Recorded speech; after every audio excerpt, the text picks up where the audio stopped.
I can teach you skills. I cannot teach you work ethics or personality. So when I'm hiring, that is my mindset, is your work ethics, your personality, and then everything else I can help train on, your coachability. But if you don't have those things, it doesn't matter what I do. You can lead a horse to water. You just can't make it drink. So those are more important to me than somebody coming in that says they've had 20 years experience.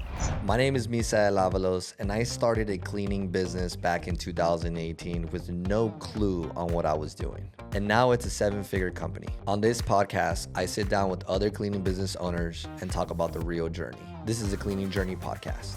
I'm really excited to be here. My name is Ashley Sturtevant, and I'm the owner of Perfection Cleaning. We've been in business now. This year is our 18th year, which I'm really excited about. We do residential and commercial cleaning and have contracts with Fraser Health for helping people.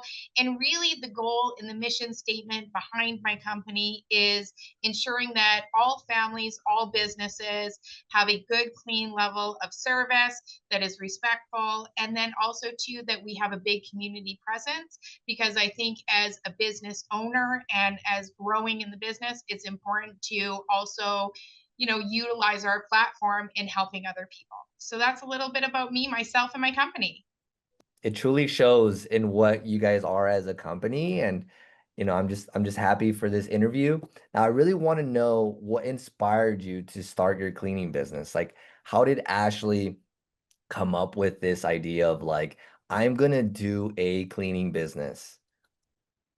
Okay, so I'm going to be really honest in answering. I come from a financial background, and I owned a coffee shop while I went through university.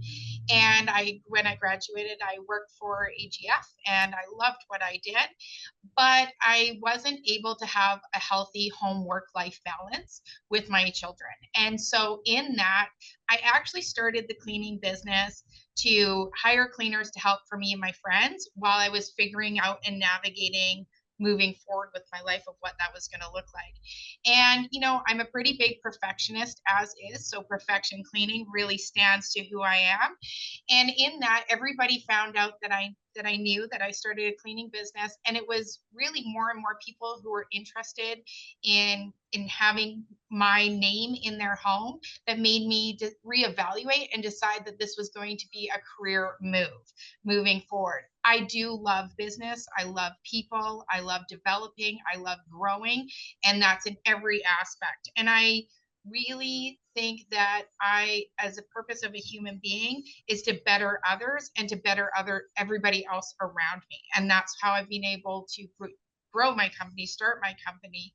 I want to know how, like, but why cleaning though? Out of all of these other businesses, how did cleaning spark your attention? Yeah, so I came back from I was speaking at the Georgia Dome, and I came back home. My flight got in. I got at home around 2 a.m. and I went to open my fridge, and it was really dirty behind the handles. Little kids and their little hands, and it just kind of grossed me out. It was dark. I didn't know what it was that was on my hand that was sticky and mushy. And so the next day I went to my girlfriend's house, and we were having lunch, and her cleaner was there, and it was kind of cleaning around the books on the shelves. And that drives me nuts, because I'm like, you got to get the dust underneath the shelves. And so that's when I decided, you know what? I'm just going to start a cleaning company, because I'd already owned a company. I know how to start companies to do our houses. And my girlfriend, she laughed and thought I was just joking, and maybe it was the glass of wine that made me talk.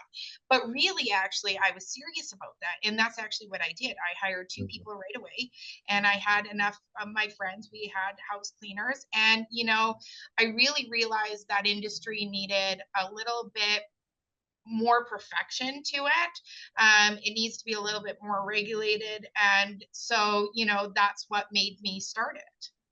Yeah. That's what made me decide to do it. And then it was just, again, because so many people, I was surprised at how many people were like, oh, I hear you're starting a cleaning business, we would like to have you in. And it kind of got to where one person got fully booked, and so then I kind of started going in and cleaning myself.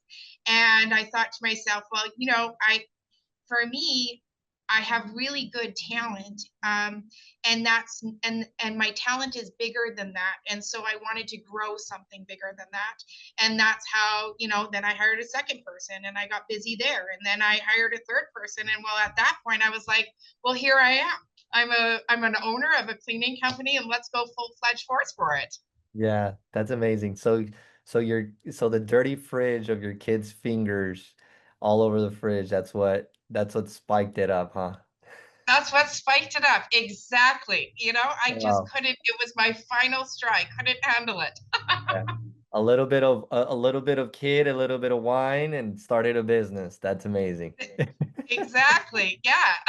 That's great. So you started cleaning in the early days and you started just kind of the referrals, right? The referrals of someone knowing of that you started a business, they support you, and then from there, word of mouth. So tell me a little bit more of like those early days, like the first, because you've been in business for 18 years. So that's amazing that you've had a business going strong. And we've talked a little bit before the interview, and you're doing some amazing things. So like for you to be in business this long, you've learned a lot of things. So like talk to me about like the first, handful of years of you running this business.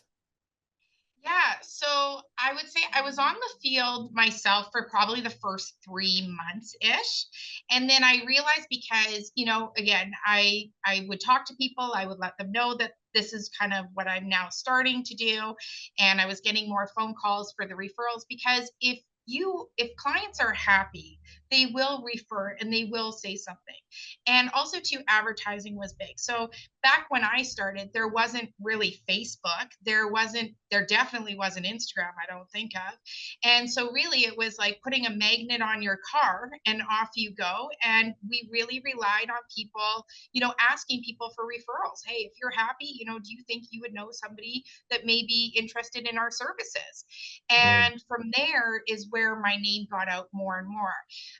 I think the beginning few years was just me running and going and learning, and I'm still learning now to this day. I think it's just a learning process over that, but the first few years was really learning, also to keep with times, right? Because I got onto Facebook in, I want to say, 2010, right? So I ran my business for the first few years without Facebook, and then started getting on social media and learning to move and groove with the times of what things were doing. Nobody, you first start off advertising, you'd be in newspapers. And, now to think about advertising in a newspaper, like you advertise events in newspapers, you go on yeah. to the news of things, right? When you're doing things of charity events and stuff like that. But now it's totally different. So, I think the first few years, yeah, it was just learning that it's not acceptable to be answering phone calls of other clients who are interested in your service while you're sitting there cleaning somebody's home. I remember Mm, I was standing on a fridge and cleaning the top of the fridge, and my phone was going off, and it was, a customer who wanted a new service, and I remember feeling frazzled. Here I am in the client's home, and thankfully at that time, there wasn't cameras in people's home or around homes.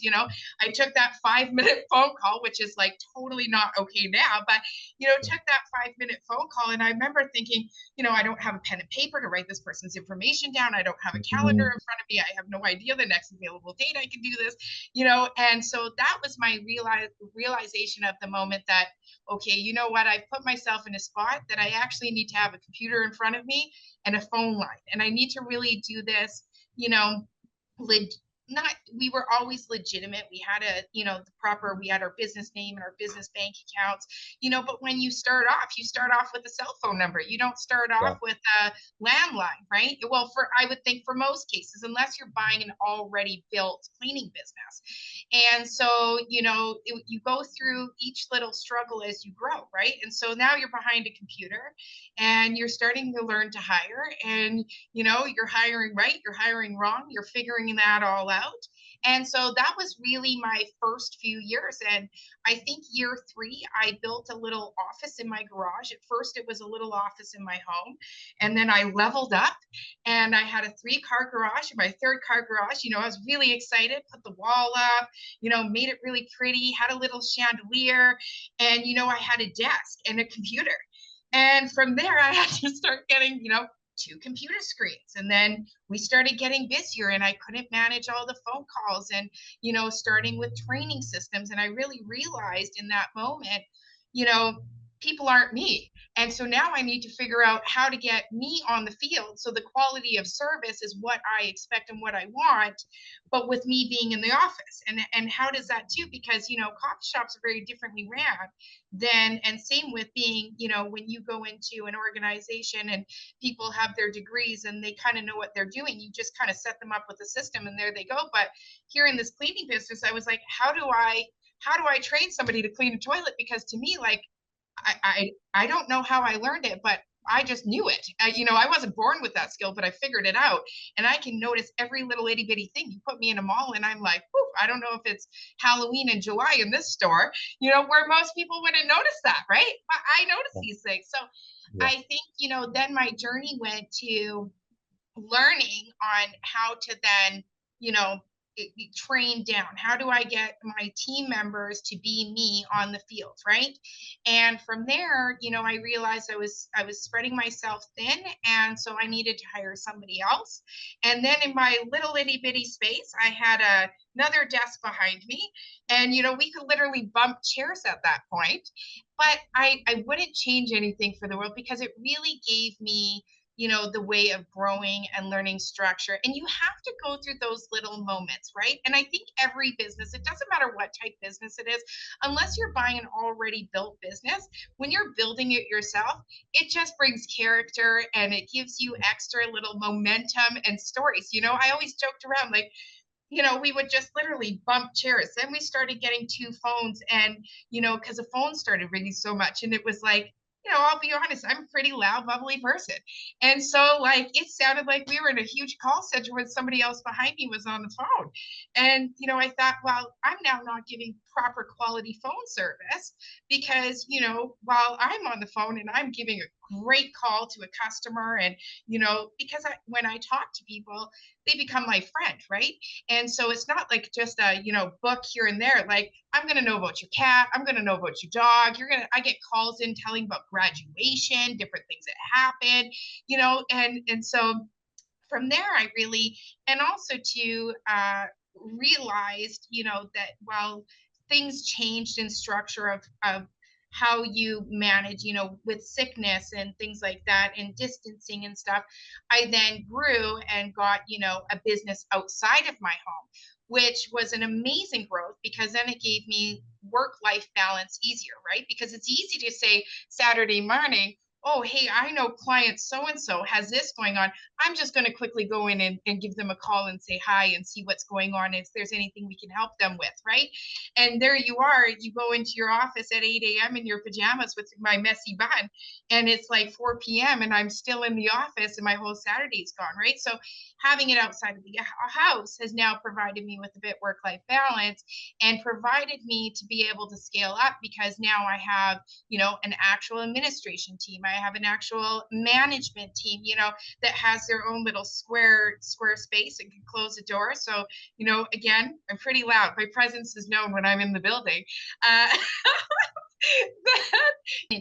so with now, I have a business that runs itself, that now I'm able to focus my time and ability on doing things. I've always loved helping people. So, the beginning business of it is helping families. If that's helping a mom, that's really stressed out trying to take care of her kids, deal with work, deal with home life as well. And, that was fulfilling in that moment because I was that mom, right? In the 80s, mom stayed home. In the 90s, they went back part-time. In 2000s, moms were full-time, but nothing went off their plate, right? They still have to do the laundry, they still have to clean, they still have to take care of their kids, they still have to grocery shop. The list is endless. And so, for me, that's why I would say my business, we do residential and commercial. My base of my business started on the residential, and I was happy to help with people with that. But now as I've built grown bigger, I like to do bigger things in helping and using my business platform in, helping out with community events. And so my company has been able to put together with a good friend of mine who owns another local business, an Aldergrove community market where, we bring in vendors and we bring in food trucks and we bring in musicians, and all the funds go towards local proceeds in the area of people who need help, right? Kind of same thing, like you guys have cleaning for a reason out in the US. Well, it's here in Canada, not as predominant here in Canada, but learning as you grow in business that also you take that and you do something good with it, right? Because if you're in the cleaning industry is to help people, right? So you should just take that on all levels throughout your company. I can relate to a lot of that experience. I'm sure, someone listening can also say like during those times of building the business, it's a lot of fun. You're going through the trenches, you're going through the learning process and the headaches and the sleepless nights. And I think obviously during those times that we're going through all that stuff, we're not thinking it's the best time. But like once you grow and you like figure stuff out, you're like, man, those days were so much fun. Bumping into my colleague and the chairs and being in the garage and like, I can relate to that because that's how we started too. We started in my mom's garage and we had all of our cleaning supplies there and my mom will still park her car in there. She was like, that's one thing I'm not gonna get rid of is my car, being out of the garage. So like we Yeah, used it, but yeah, it was like, we had to wake up early in the morning for the teams to pick up the stuff and like it was a little bit of a hassle, but and then we thought, just like how you were saying, it's like being able to think of, okay, this is a problem. How can we find a solution to this? And it sounds like that's something that you kept asking yourself.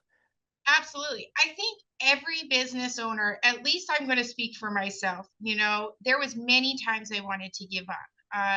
If that was a time where you did a really good job for somebody and then their check bounced and you couldn't get the money back, in the early stages of that, you didn't know how to navigate through that, or, you had somebody quit on you last minute, you get these things and you're like, oh my goodness, I can't do this. I just want to give up, right? Or you got so many team members down sick and you still have jobs and you don't want to let anybody down, and so like the sleepless nights you're like sleeping but you're thinking about work. So I don't know if I'm actually sleeping or if I'm working in my head, but I feel like Yeah. everybody understands what that is, right? Yeah. And I also don't want to make it seem like that doesn't happen to today's date. Of course it does, right? I think it doesn't matter small, medium, or large. Large, you just have more team members to collaborate with to help support you through it. But when it's you yourself and yourself, you just have yourself to collaborate with, right? And so it's nice to have a bit of other people to kind of bounce off of but you know, you definitely there's definitely lots of challenges along the way, and I think the basis is perseverance. Mhm. Really those moments like you say where you know I early on in stage, I did a client's home, and it was a hoarder home. We got hired out. Actually, the family was from the US, and the brother lived out here, and it was a hoarder home, and it was actually the first hoarder home I had ever done. It was one of the biggest jobs I ever done. But you take those jobs on head on. You're like, I can do this, like no problem. And then you leave and you're like, holy smokes, can I do this? Like, I don't know. But you know what? Gloves like elbow deep. Let's roll, right? And I remember that the family came after, and if you go back to my social media of original pictures, it's one of the original pictures. It was a sad story. There was feces and bags from floor till ceiling, and most people wouldn't take a job on like that. And when we did the job, I was so proud that we got the job done. And I talked to the family, and the family had no idea that their brother was living in this type condition, and he actually hoarded because he had colon cancer, and the night he went to the hospital he died. And so hence the reason of why the home was in the condition, and that really made me, again, because people matter. Like I love helping people, and I thought, if you are in this industry just to make money, you're probably not going to go that far because you have to have heart behind it and understand it, right? And that was my moment that I knew I was not only helping those moms out that come home from, 2 a.m. meetings and don't have sticky stuff on the back of the fridge. Like, there's more to it that I'm helping out. And that has carried me along through my whole business venture. And that's one thing that, despite how large I grow, I always tell the story to my team members on, different things that happen, because that's why we do what we do. And that's why we stand out more, I think, compared to other cleaning companies, because there's so much heart and understanding and non-judgmental behind all of it. That makes a lot of sense to the business owners that are actually involved in their business and being a part of it, right? Like it Yeah, really does take empathy. It takes those opportunities to be able to help other people because cleaning is not just going out and cleaning someone's home. I mean, we have to train our teams to think bigger than that so that they can provide the type of service that we want them to, yes, yeah, but also to have a purpose in what they do. We don't want, exactly. right? We just don't want cleaners to just come in and be like, okay, I'm here just to, it's my job. I just got to clean houses and that's it. It's like, I mean, that's a part of it. It's a big part of your job. Yeah, to clean the houses. But when you think about the bigger reason of what we're doing, then it gives us purpose to be able to provide a better experience. And I'm with you. I mean, that's one of the biggest things is um, the mental health of our living environments. And a Yeah, lot of people are living in these environments that are not healthy for them.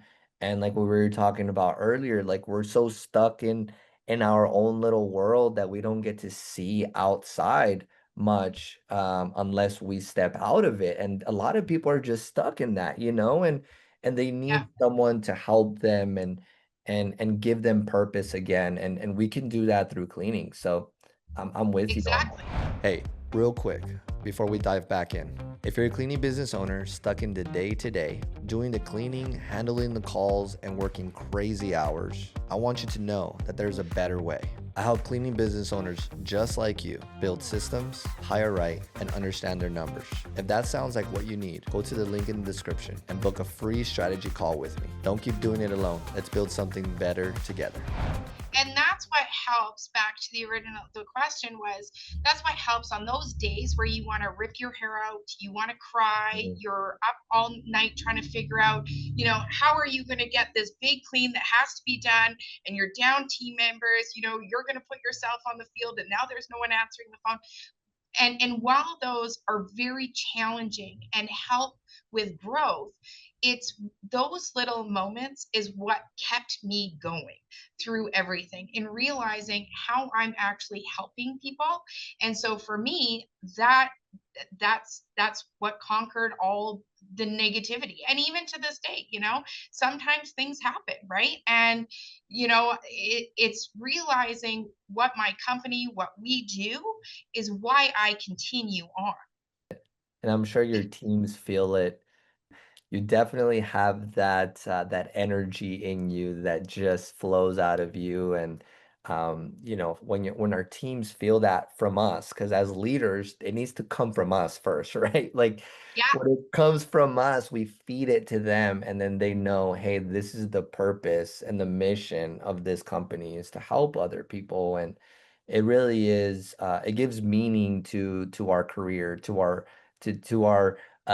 CEO owner title, right? It's we yeah. actually get to help other people along the way. So I love that. And I really want to get into like the hiring, right? Because one of the Okay. biggest things that I feel cleaning business owners struggle with, and I could raise my hand with that because I've had a lot of struggled years of hiring the wrong people and not, keeping people accountable when I needed to, having those hard conversations, those uncomfortable conversations. So like we had to learn along the way how to communicate and how to hire people. When was there a moment when you're like, hey, I needed to improve this step in my hiring process? And what did you do? So, I was really lucky and thankful in the beginning years that I worked so closely with people. I think what you said is like my energy, when I was doing the hiring, I would just naturally know like who as a human is going to genuinely care, right? Like, Mm, and I think that for me, again, going back to the non-judgmental, it is really important that I don't have anybody on my team that goes in and says, oh, like there's, because you see a lot of different things, right? You can have no judgment whatsoever. And it was really prior to COVID. COVID really brought it, but I also think work ethic has changed over the time, right? So it was really easy back in the beginning when I started business to have people, want to work the 40 hours and want to put in their best and do their best. And I was just naturally good at gravitating towards, and asking the right questions as to who would be on my team. But as I grew and I no longer became the hiring manager, I had a hiring manager. And then with COVID, really changed work ethics. And, I can't speak for the US, but I do think it's a North American problem in general. But in Canada, it became a problem. And that's when you really had to narrow down your hiring and onboarding. And so, while I was good at it, I always made sure, I think it's important for legal agreements. I am big on legalities of things, ensuring that there is protection for my clients, for my staff members, and also for the company. And as the owner, the captain of my ship, I think it's really important to have all your T's dotted and your I's, or your I's dotted and your T's crossed, right? And so when that no longer served as a good hiring and onboarding process, I really had to reach out and also go with the flow of the way that things were changing and figure out how do I have a better, stronger hiring and onboarding process so that it eliminates having the wrong people within your organization, because one bad apple can spoil many oh, for apples sure. around it, right? And so Yeah. I learned hiring slow, firing fast. And Mm, let me just be clear on that. Nobody walks into my office or my team's office being let go and not knowing, right? We have many things in place. And I think that that's the other part of growing is learning. You have conversations, you communicate, you have a proper hiring package, you have proper policies and procedures in place. You then, make sure you have a good leadership training team, right? Whatever, however you want to call that portion of your business, that they're getting a ton of support. So you're setting them up with success and not failure, because people don't naturally know how to clean, despite how much me mm. and you may be like, "Oof, that's easy. How do you not know that?" People don't know, right? And so having those systems in place are really important. And kind of like before when you were talking about training videos, right? Like there was no thought in anybody's mind about training videos back, in the early 2000s, right? Now we've been able to easily create those kind of things. So it's learning to grow with the time, grow with the expectations, and just grow with what we're seeing happen. So if we're seeing people, not being as participating as an employee in a business, those aren't the right people for the business, right? And so, despite, you need a staff member, you need to hire right away, you still have to make sure it's the right team member, because a body fitting the place is not worth it. So that's a little bit of my tips and tricks on ensuring hiring. First, legality, good onboarding process, paperwork, legal agreements, protecting all parties are really important, and then having a good leadership training program, good communication between the staff, and coaching forms and different things like that to make sure you're putting people in the right avenue. And if they're unable to be in the right avenue, have the basis of your company mission statement, then that's just not their place. And you learn that quickly so that your team stays a positive workplace environment. Yeah, yeah, love that. That's a lot that we need to unpack a little bit. Because I Okay. know when we talked, we were talking in the beginning, you know, the culture, building a culture is important to you, and it's something that you've done very well because you are personable and you know how to connect with people. And, I'm thinking of the listener that is just like, well, hey, Ashley, like it's amazing that you have all of these things in place, but like, where do I get started? So like, what is your start to finish from the hiring to the onboarding? So starting off with hiring, there is a full questionnaire that people need to fill out. If they meet all of our expectations, they then go to the secondary level where we then review with a phone call.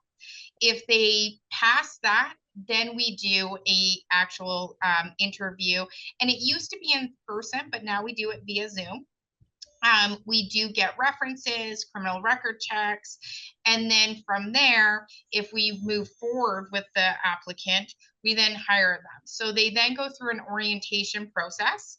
In that orientation process is there's many things. There's legal agreements, there's expectations, you know, all that is expected, job description, jobs roles, any questions they have answered. Usually that takes an hour to 2 hours and to set them up with our systems. And these are things that they sign?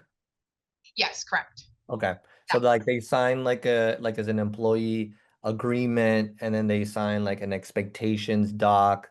Like how many docs do you have for them to sign once they are hired? Okay, so to say off the top of my head, documents for hired, I want to say there's at least 10 to 15 documentation that they need to Got it. hire or that they need to sign in their onboarding. Okay. So from there, we have hiring weeks, right? So that it just the way it goes. We have, interviewing weeks, we have hiring weeks where we bring them on. So once they go through orientation, they then start, usually orientations are Thursdays for us, and then on the following Monday they will start their training process. We did do the training houses like yourself, but we readjusted it in the last few years. That seems to be doing way better as far as quality assurance purposes. So for the first week, they get put on with a trainer. The first 3 days, they get put on just as a shadow of a trainer. In Canada, we are legally bound to be paying our employees for training. So, you really want to make sure, like for me, the hiring and onboarding process is really streamlined because it's a costly payroll in general is your biggest Yeah. cost, right? So we have the first 3 days. So we also have in my leadership group, we have great communication. We have a messaging platform as well. And so each trainer after each shift, usually they do full days, but they do about 2 homes in a day or 2 job sites in a day. And the trainer on each job site needs to give a review form that we have for them. And then we also check in with the new employee. So that's the first 3 days. And then from there, we see how they're doing. If they're doing really well, day 4 and 5, we will shorten the time. So, for example, if you have a job site that typically would take 4 total man hours, we then put it down to 2 total man hours, well, 2 hours with 2 people giving 4 total man hours, right? If they're still not ready for that, then they'll be on, the full time. So that's kind of day 3 to day 5. After they have, once their trainer says, which usually by day 5, they should have overall a sense of understanding as to the job expectations, what the job looks like, to know where their level is at. We then have a quiz. So, because we want to make sure before people are going out on their own, they're fully aligning with not only our policies and procedures, but they're understanding the products. We want to make sure that we keep quality of service as best as we Yeah. can. So when from there, it kind of goes to either they need more support or they're able to go on their own. And when they're able to go on their own, they still have a lot of support, but that's where quality assurance checks come into place. So that's where they go on a job site. They should be doing what they know through their training, but then we quality assurance check it with our leadership team to ensure that they're keeping up. Also, too, it can be pretty scary sometimes going out on your own where you're like, okay, I got to be accountable for me now. And so, with having the leadership doing the quality assessment, that does help also ease their mind. If the job site's not fully done as to expectations, we can make sure that it is to our company expectations so it doesn't become a client to then an office problem, right? And we can help support them in the areas that they need, that they've realized being on their own, where their strengths are and their weaknesses, to be able to help out, which we do also try and figure out strengths and weaknesses within the first 3 days, first 48 hours is really important to figure that out, because you want to utilize your training time on helping with their weaknesses opposed to their strengths. That sounds very thorough, and thorough is what's needed because, like you said, it does not only cost us money, but time, right? Yeah. Like just to interview people, take them through the whole process, and then for them not to work, we have to figure that out within, like you said, 48 hours. So do you hire people based on experience or experience doesn't matter? So experience doesn't matter to me. I've had both. I've had people who are extremely experienced that are really hard to train because I've done this for so and so years. This is how it's done. And I'm like, well, that's not how Mm, it's done here. And I'm not into debating the fact. I'm open to suggestions, but if it works, then we're going to keep it working the way it is.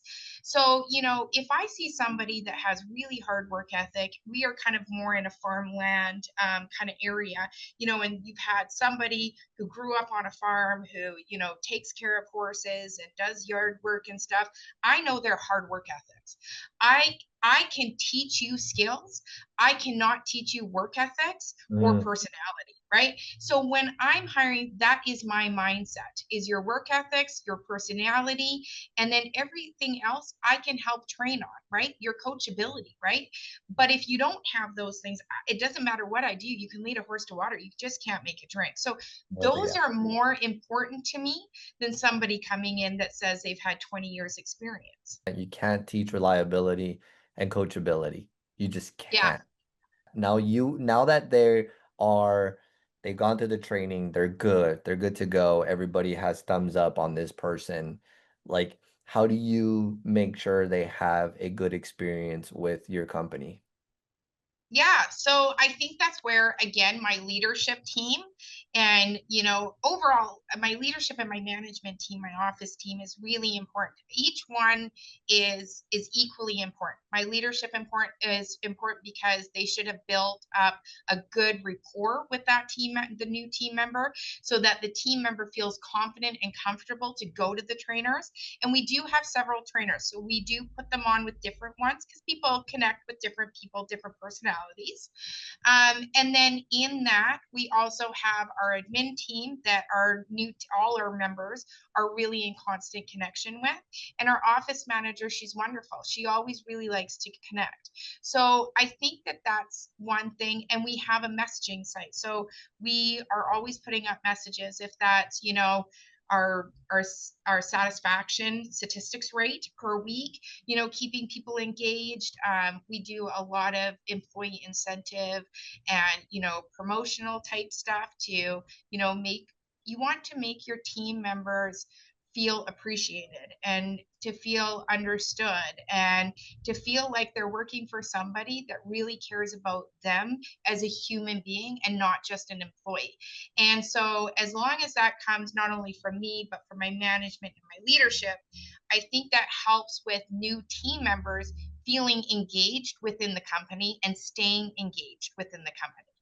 And that process, I'm sure someone is listening that's like, man, that just sounds like a really long process of a lot of things to be put in place. And I don't know, like maybe you would agree with like it if we keep it simple, the process of interviewing, training, hiring, like it's really not that hard. I think maybe I'm saying that from I've done it hundreds of times and through experience, but like what I've Yeah, learned along the way is if we just keep it simple and if we keep it organized, right? If it's organized and simple, we can really create a onboarding process for people to really be able to get the value and the perspective of their expectations for your company. I mean, what do you think?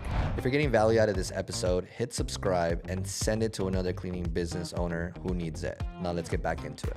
No, absolutely. And I think the different size of the company with employee engagement also is different, right? Mhm. It's easy to have when you have three people and you Yeah. yourself managing, it's you that is keeping everybody engaging. It's you that's checking in and then as you grow, it may sound, if it's somebody who is out there cleaning with their team member right now, wanting to shift into an office, it may sound difficult, but it's not. You're right. It's in easy steps, but it's these small little steps that you learn along the way, right? You're the original engagement. You then move to, you're the manager keeping the team going, and then you hire somebody else. And, how do you keep that momentum going through, right? And I think as an owner, it's important to always be engaged and still, at the end of the day, like you're you're appreciative of your staff members. You want to be involved with your staff members. You want to make sure communication is key, right? And always communicating no matter what level you are. If that's you on the field with one or two people, if that's you in an office with 15 to 40 people, communication is really the key of keeping that going. And as business owners, we have to understand how to communicate as well. And it sounds like through what we've been talking about, you have found some traits, some skills along the way that has helped you be able to communicate with the team. Because for you to have, you were mentioning you have 20 employees, and it really is a different level of communication. I mean, yeah, like when you have 2 to 3 employees, you're the person. But what about 15 to 20? So like, where are you involved in building your culture in your business? My directing team is my management, my office manager, and my admin. That's my directing. And then I do come in on the leadership team, but I also make sure that I do team building events. So we just did bowling the other day, and so it was so much fun. I don't know how to bowl, and I got two strikes, but you That's cool. so much fun, and you get everybody together. Yeah. And for me, it's building what would be like a friendship base, because I think respect is earned. While my name and my title, people automatically have respect, I make sure that people feel easy with me, want to communicate and talk to me. And we do these events so that I can connect with my team members that aren't directing management to me. Team events, that's a must. Bowling Absolutely. is fun Bowling. too. Yeah, we do a lot of stuff. I think it is important, right? Because people like it. Some people don't, and some people do. And sometimes we have little tea party leadership groups here. We meet, and I always want to, kind of. I don't know if you realize it, but I like just a good time. I think it's important. If you give out positive, happy energy, people feel that. And so whatever you do, so while I run my business very strict, at the same time, people don't associate that with only being strict. They associate it with fun and happiness, because again, positive workplace environment's really important. So we do summer events, we do Christmas party events, and again, I collaborate with my team and I hear what it is. I listen to my team, I ask my team. We also send out forms as well and ask our team questions all the time. What can we do to be a better workplace environment? Like, I'm on this side of the computer, you're on that side, like help me understand. I'm very big at that. Like, give me feedback. What can I do to make this a better workplace environment? So if that's giving freezies out on Fridays, if people come in for payroll, we do that.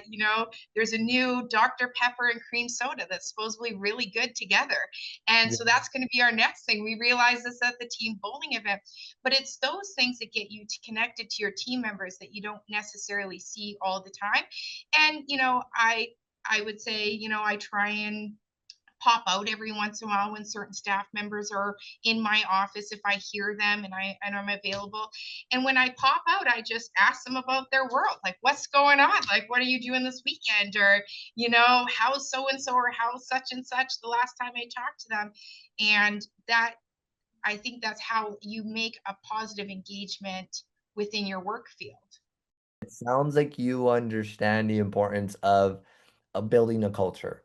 I would say it's one of the most important things. Like, if we don't have a good culture, then the cleaning, I mean, the standard of the cleaning, getting clients, all of that, at some point it becomes easier because you become more reputable in your area. But like being able to build a successful culture or a healthy culture when you reach 20 plus employees, it's a different thing. Yeah. Um, so like culture, how important do you think culture really is for a cleaning business? I think culture in any business is one of the number ones, to be Mm, honest. You know, I run my business as if I was the employee. So I would never expect my employee to enter my workplace and if something I wouldn't do. And I have high expectations in general as a human and to my integrity. And that's my expectations within my company because while I've still built it to be big, it's still my name behind it. It's my face behind it. It's my team members that think of the company to me, right? yeah. And so, you can't make everybody happy, but as long as you can walk away doing what the best you can and hearing what others want, I think that's the other thing. If you run a business being that you are the be all end all and know everything, it's not going to be a positive workplace environment. You have to hear from your team. And especially as you get bigger, you know, it's now 17 years and 9 months later, I haven't been on the field. Like, let me tell you, my staff can do circles around me. You help me tell me because I don't remember anymore, right? And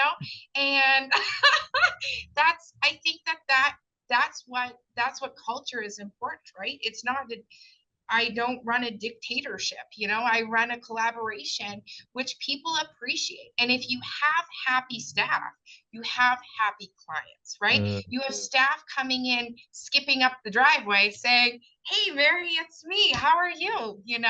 Opposed to somebody going in and with their coffee and not happy, that's a representation of your name at the end of the day, right? And Mm. so, if you have staff like that, if that's the personality you're hiring or the personality that's developing within your organization, it's something that you really need to look at so that you make sure people are happy because it flows down. Oh, most definitely. It really, really does. And not only does it flow down to like customers and how they see your company, but for new people. I mean, we do all of Yeah. this training and onboarding and hype people up and we're like, "Hey, we're fun here." And then they go and meet this person and this person is just blah. Yeah. So, One bad apple in the orchard can spoil the whole thing, right? yeah. And that's where, back to where I said hire slow, fire fast, because you want to make sure your team and your environment is staying on a positive level. Because yeah, people talk, right? And actually, it was really interesting to me. One of my team leaders at our bowling event said to me, Ashley, like, actually, it's so positive. Like, nobody talks negatively. Everybody really gets along with everybody. Obviously, some people are friendlier, because they have things that they relate to more than others. And I was really happy to hear that back. And now talking to you makes me realize, like, that is something that not just me, but my team as a whole has generated, which I'm really happy about because if you have somebody saying negative things like you said with that new person, that can just change the morale so quickly. And then it's like, oh, if you're new and you hear something negative about the company, right? You're going to believe that person, because you don't know the owner of the top or anything like that. And then it goes to maybe another new person, right? Because the larger you get, the more, usually we hire, in groups of people, right? And so, Yeah. that can go around quickly and spoil things, and you definitely don't want that. No, no, no, no. My goodness. I've gone through the headaches of firing a handful of people all at once, and it's no fun, talking to the clients. It's a huge process to have to go through, and might as well just put the right things in place, keep people accountable, and like you said, just do the best you can because people are different. It does take different communication ways of communicating with them, but culture, I agree, and I think we all can agree that it is the most important thing in our business. If that is solid, then everything else would just fit in its place. So I'm interested to Absolutely. I'm interested to know like what advice you would give to someone that is stuck in the 10 to 15K a month and they're working nonstop. And this working could either be like, we'll say that they're out in the field once in a while and then they're also doing the back end stuff of their business. Like what advice would you give to someone like that? I think first to start with is learning, do you want to build a business that runs without you, or do you want to have a business where you're buying yourself a job, essentially, Mm, right? Because that's important, because some people in our industry, they're happy working the 9 to 2. It gives them the opportunity to pick up and drop off their children, right?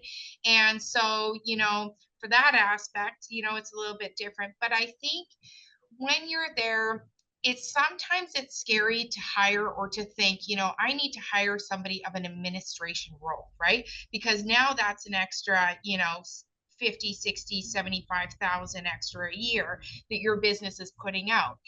And my biggest advice is what you put into your business will come back to you, right? So if you put an administrator in place, it's really important because it helps organize. Because if you're disorganized and you're all over, it's not good for yourself or your team. And if you're yeah. feeling scattered, your team will feel scattered. And so, having somebody, either you're on the phone and you hire somebody on the field, or you hire an administrator. um, I think, because that is the hardest part, right? Where you're kind of on the field, but you're kind of off the field, is really learning what you want for your next step. And what does that, do you want to be the admin role? Do you want to hire admin and do management and field management at the same time? I think that that's what my advice would be, because when you put one foot forward, all others do come into place. And that's what separates entrepreneurs to people who like to work at the 9 to 5, right? Entrepreneurs take that risk. We take that risk that, what, we're going to hire that admin person. Right now, we're not sure how that's going to work out, but you're going to push your marketing because now you have that. And one of my mentors a long time ago said, Ashley, do what you have to do and let others do what you don't have to do. And in that moment, I didn't understand that. I was like, well, I have to do all these things. Like, what are you talking about? And now I realize the clearer your plate is and learn what you are good at, the better you are at in running your business. So Mm. back to me, like my personality, I'm good at networking. I bring people together. I have great ideas, but I need a good team behind me.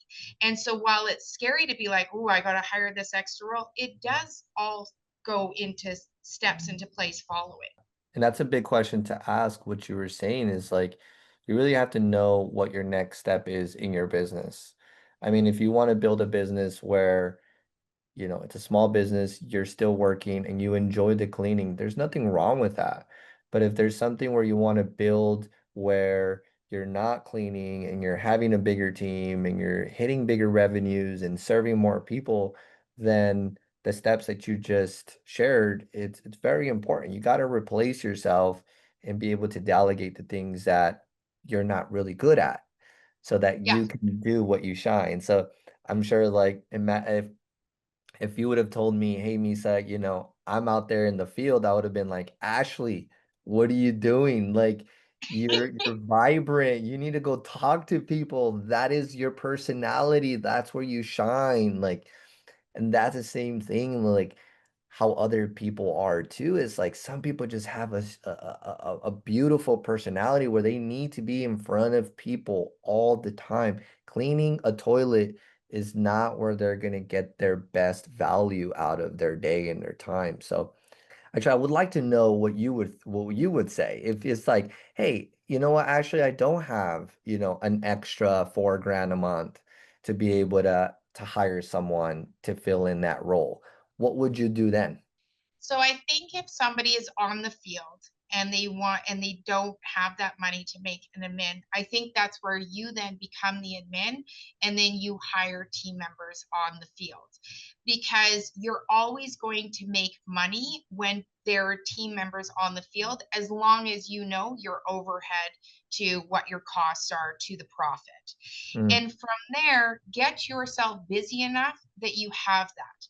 Now, the same mentor told me one time, I remember he said to me, well, if you want to make more money, go buy a bigger and better car and just have a bigger payment. You'll make more money. And I thought, that's the dumbest advice I've ever heard. But it's true. When I went from my garage into my lease, I'll be honest, I was like, oof, I don't know, but you know what? I'm going to make it happen. I'm going to do it. And it worked out because, again, one step opens other doors you're just not aware of, right? mm. So I would say in that situation, you then be the admin, hire more people, and really get good at marketing and being on the phone to get more clients. So the more clients, the more team, the more money that you would then have in the bank if you want that security without just going out doing it, that you can then hire somebody. Yeah, we have to know almost every part of our business. Now, we don't need to be great at knowing every part, but we need to have a good understanding. So I'm with you on that. Hey, replace yourself with some cleaners, and you now do the sales calls, you now do the marketing, the follow-ups, the scheduling, so on and so forth, Yeah, until then you can hire someone else to do it. And also too, if now it's more popular now and more known for people to bring in new people that are VAs. So if you could, and this is kind of sharing from my advice now, like if I was in that position, I would say hire people, replace yourself 1000%. You shouldn't be if there's a point where you're tired of cleaning and you know you need to do more, follow that gut, follow that feeling. So like yeah, hire someone, train them if you need to, go through that season of training them. And then while you're doing that, if you could hire a VA to answer the calls for you or even a call center. There's a call center that you can give them a script of what they can say. They'll get the customer's information. You can then follow up with them later on the day when you have some time. At least it doesn't sound like what we were talking about earlier. You're out there cleaning and then you're like, hey, yes, yeah, what's your name? Can you text me this? Can you text me that? Right? Like, oh my goodness. That's one of the biggest reasons why I started cleaning business is because I called 55 companies and no joke, 45 of them were like that. And I was like, oh my God, there's a lot of room for someone to come in and dominate in this area. So nonetheless, we dominate our area because of that. So I would say like hire a VA or hire a call center, let them answer the phones for you, and then you provide them the price down the road, either later on the day. If you can yeah, teach your VAs to do the scheduling and you can teach your VAs to do the sales and you can teach your VAs to do the quality control calls and the follow-up calls, then you have a different game running and you're completely out of having to do those things. Because I have talked to a handful of people that are like, well, I'm not good at sales. I'm not good at follow-up calls. And that's okay. You don't need to be good at it. You just need to know how to do it so that you can bring someone in and they can do it for you. Like what you were yeah, mentioning earlier, like you hire people that are better than you. And yeah. That's huge, right? And you learn that little bit later on, right? Because when you're newer in business and you have a small business, it's hard to hire people that are better than you. Mm, And so, like where you say the follow-up calls, listen, there was many calls, and I'm a people person that I did not want to make. I took a few breaths. It was like, whew, okay, let's make this call. It's going to happen. you know Again, perseverance, that's business ownership. You don't need to be the best at it, you just need to do it, right? mm, And you just got to make those calls, because that is what makes you different than everybody else. And I it sounds like your area is same as ours, right? We have the same thing. People not answering the phone. We have a company out here that actually has on their voicemail, don't leave me a voicemail, I will not respond to you, text message me. And so for me to come from such a professional background, I was a little taken back by that. There is a need for professionalism within the industry, right? And that professionalism is making sure that you have phone calls, that they're having the follow ups. And, if you're too scared to call for a follow up, well, get good at emails. Make sure they're bubbly and happy, and, really articulating what you want in an area you're not great at, right? And yeah. then once you start getting good feedback and knowing you're doing a good job, it'll be easier to get on the phone to have Mm, that conversation. And sometimes you have to have hard conversations. And in those conversations, you need to look at it as a blessing, not negativity, because it's providing you with information to grow and be better. And so I always take a look at that, because no business moves forward or goes straight. We all have things. If that's scared getting on the phone, if that's scared to hire somebody or not knowing, we all make mistakes and we learn from those mistakes and grow. So it's great you're doing this podcast to kind of help streamline that a little bit better for people. I'm just so happy to hear you say all these things.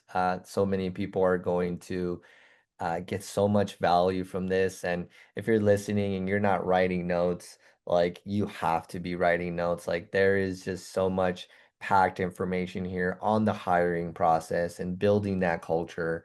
And I want to ask you a few more questions, Ashley. Like, what's the biggest lessons you've learned as a leader? I think making sure hiring the right people in the right space is one of the biggest lessons I've learned as a leader.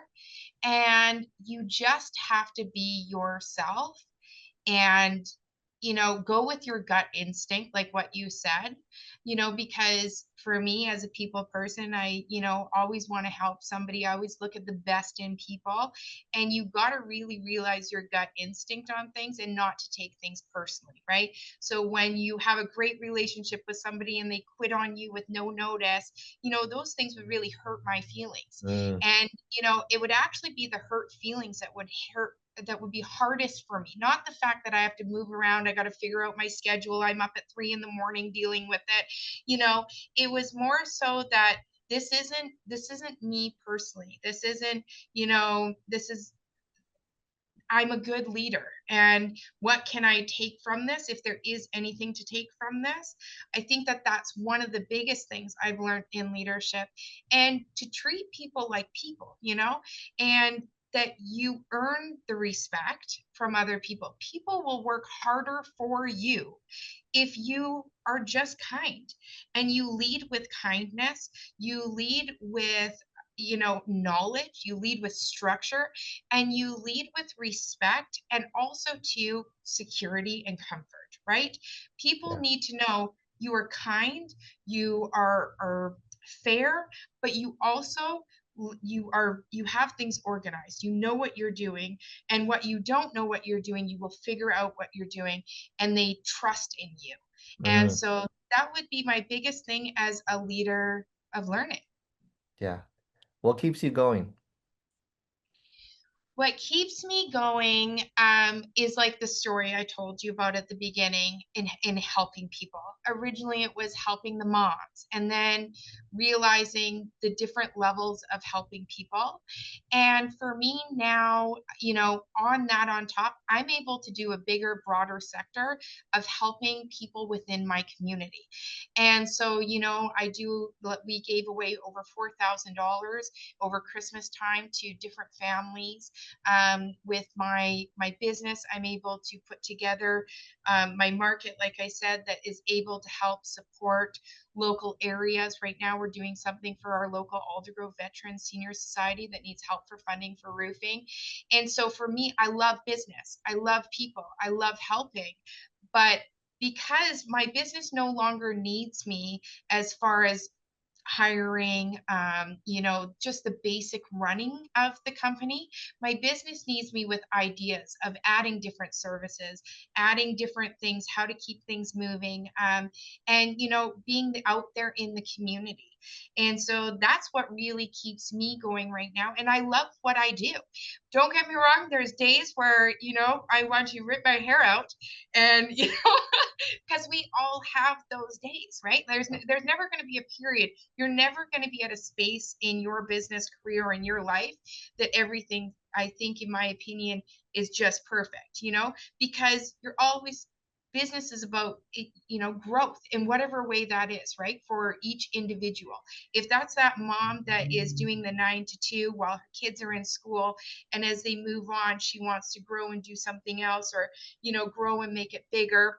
Or if that's people, like yourself and myself that started on, at the bottom, and we grew to work ourselves up. There's always different things that are a little bit harder, and things that make it where, for each day that is a little bit difficult, but you have to just know the learning and be positive throughout it. So Yeah. that's key. Yeah.